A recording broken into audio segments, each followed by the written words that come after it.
আরও একবার স্বাগত জানাচ্ছি আপনাদেরকে এই যাত্রায়।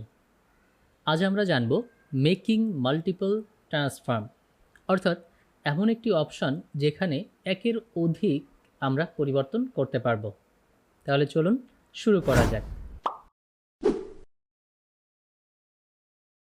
আজ এই অপশনগুলি আপনাদের খুব পরিচিত একটি বিষয়ের ক্রিয়েটিভ দিয়ে দেখাবো।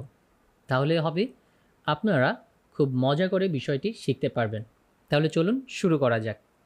একের অধিক পরিবর্তনের জন্য আমরা প্রথমেই একটি ইলিপস নিয়ে নিচ্ছি, ইলিপস টুল অর্থাৎ একটি সার্কেল নিয়ে নিচ্ছি এবং স্ট্রোকে নিয়ে নিচ্ছি এবং এই স্ট্রোকটিকে আমি একটু মোটা করে নিচ্ছি এবং এই স্ট্রোকটিকে আমি যে কাজটি করতে চাই এর যে 4টি অ্যাঙ্কার পয়েন্ট আছে, অর্থাৎ এই যে 1টি 2টি 3টি 4টি অ্যাঙ্কার পয়েন্ট আছে, এই 4টি অ্যাঙ্কার পয়েন্টকে আমি আলাদা করতে চাই। তার জন্য আমাকে যে কাজটি করতে হবে, যে অ্যাঙ্কার পয়েন্টটি ক্লিক করতে হবে। ক্লিক করার পরে আমার এখানে দেখেন cut path at selected anchor point, এখানে আমি যদি ক্লিক করি তাহলে এই দুইটা আলাদা হয়ে গেল। এখানে যদি ক্লিক করি, ওকে, দুইটা আলাদা হয়ে গেছে। এখানে ক্লিক করি, দুইটা আলাদা হয়ে গেছে।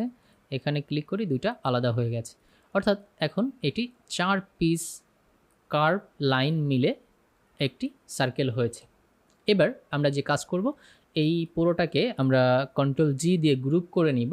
গ্রুপ করে নিয়ে আমরা চলে যাব স্ট্রোক লেখার উপরে, স্ট্রোক প্যানেল আসবে এই যে, এখান থেকে আমরা ড্যাশ করে নিব এবং সার্কেল করে নিব। ওকে, এখান থেকে আমরা গ্যাপ দিব।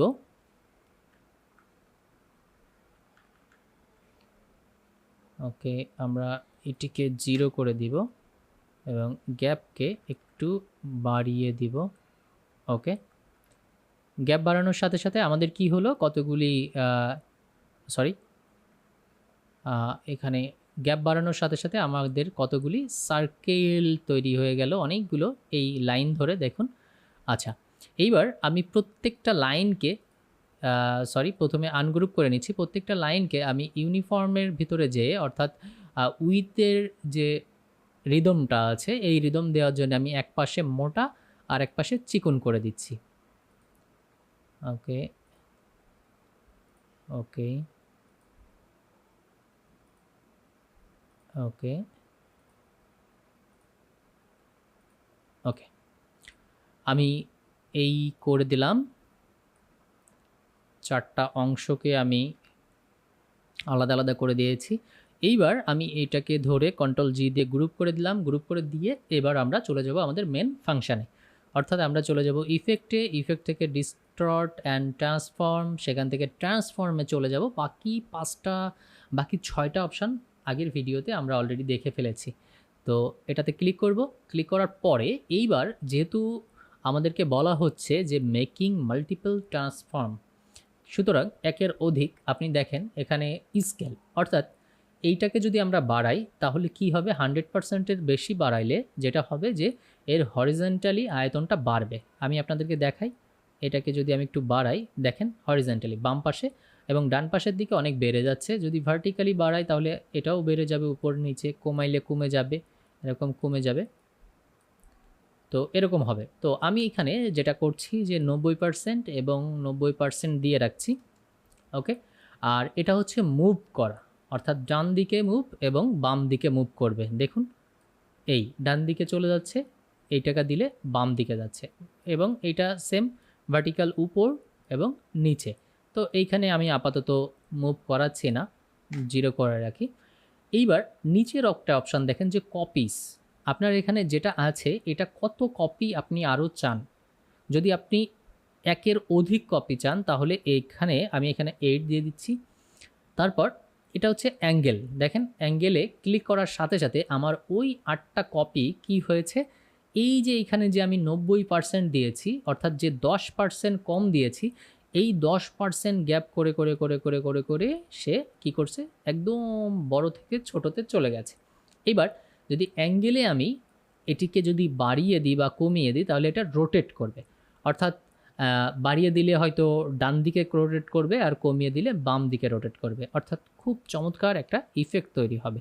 খেয়াল করে দেখুন, এই 5 6 7 8 9, এই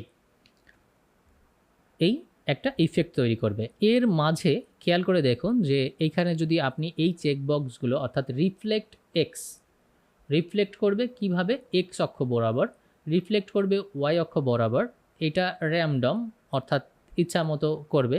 আর ট্রান্সফর্ম অবজেক্ট, ট্রান্সফর্ম প্যাটার্নস, তারপরে স্কেল, স্ট্রোক অ্যান্ড ইফেক্ট, এগুলো যদি আপনার কোনো কারণে প্রয়োজন হয় দেওয়ার, তাহলে আপনি অবশ্যই এটাকে দিয়ে নেবেন।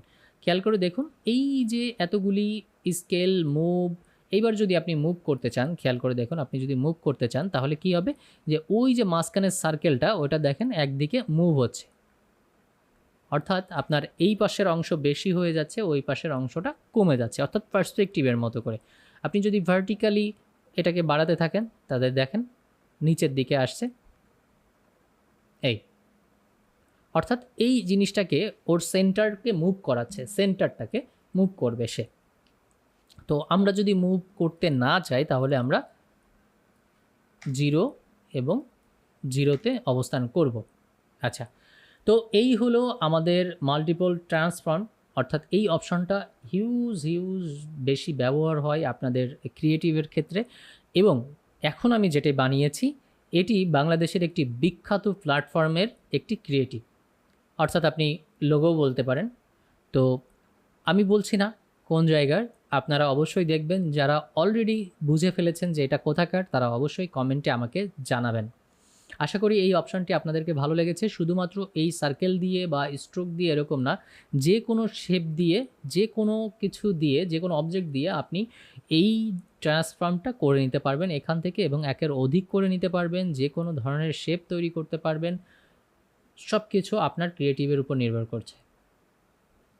আশা করি এই ভিডিওটি অথবা এই ভিডিওতে দেখানো অপশানগুলি আপনাদের ভালো লেগেছে।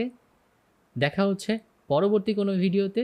তত সময় আমাকে অবশ্যই সাপোর্ট করবেন লাইক, শেয়ার, কমেন্ট করে, আর আমার সাথেই থাকবেন। দেখা হচ্ছে পরবর্তী ভিডিওতে। সবাই সঙ্গে থাকুন, ভালো থাকুন।